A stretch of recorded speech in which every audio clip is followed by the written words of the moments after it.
যখন কোনো বান্দা আল্লাহ রব্বুল আলামিনের কাছে খাস দিলে দোয়া করে, তখন মহান মালিক ওই বান্দাকে এই তিনটি নিয়ামতের মধ্যে যে কোনো একটি নিয়ামত অবশ্যই দান করে থাকেন। সুবহানাল্লাহ, সুবহানাল্লাহি ওয়া বিহামদিহি, সুবহানাল্লাহিল আযীম। তবে এক্ষেত্রে দুইটি শর্ত রয়েছে। কখনো আল্লাহ রব্বুল আলামিনের কাছে খারাপ কাজ করার, গুনাহের কাজ করার প্রার্থনা করা যাবে না, এবং আত্মীয়তার ছিন্ন করার প্রার্থনা করা যাবে না।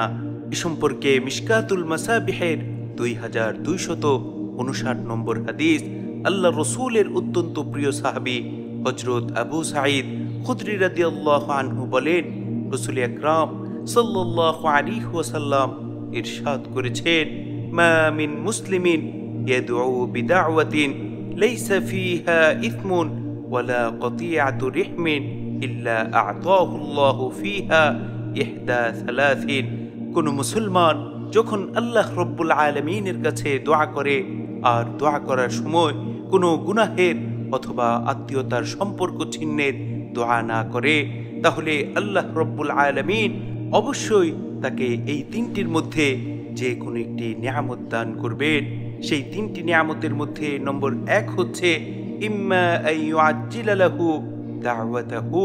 যখন কোনো বান্দা মহান মালিকের কাছে দোয়া করে, তখন আল্লাহ রব্বুল আলামিন তার কাঙ্ক্ষিত দোয়াটি কবুল করে নেন। সুবহানাল্লাহ, সুবহানাল্লাহি ওয়া বিহামদিহি, সুবহানাল্লাহিল আযীম।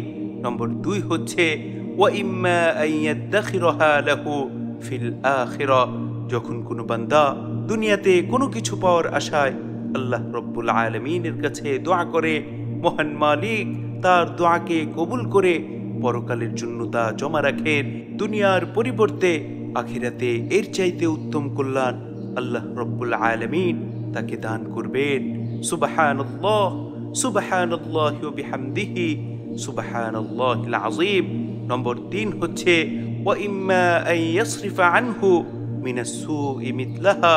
যখন কোনো বান্দা আল্লাহ রব্বুল আলামিনের কাছে দোয়া করে, তখন মহান মালিক তার দোয়া কবুল করেন ঠিকই, কিন্তু সে যে জিনিস চেয়েছে তার পরিবর্তে অন্য অকল্যাণ, অন্য বিপদ আপদ দূর করে দেন। কেননা আল্লাহ রব্বুল আলামিন তো জানেন তার জন্য কোন জিনিস সবচেয়ে বেশি কল্যাণকর, কোন জিনিস তার জন্য সবচেয়ে বেশি অকল্যাণকর। রাসূল আকরাম সাল্লাল্লাহু আলাইহি ওয়াসাল্লামের পবিত্র জবানে এমন কথা শুনে সাহাবায়ে কেরাম রাদিয়াল্লাহু আনহুম বলে উঠলেন, ইদান নুকসিরু, তাহলে তো আমরা অনেক বেশি লাভ করব। রাসূল আকরাম সাল্লাল্লাহু আলাইহি ওয়াসাল্লাম বললেন, আল্লাহু আকসারু, আল্লাহ রব্বুল আলামিন এর চেয়েও বেশি আরো দান করবেন।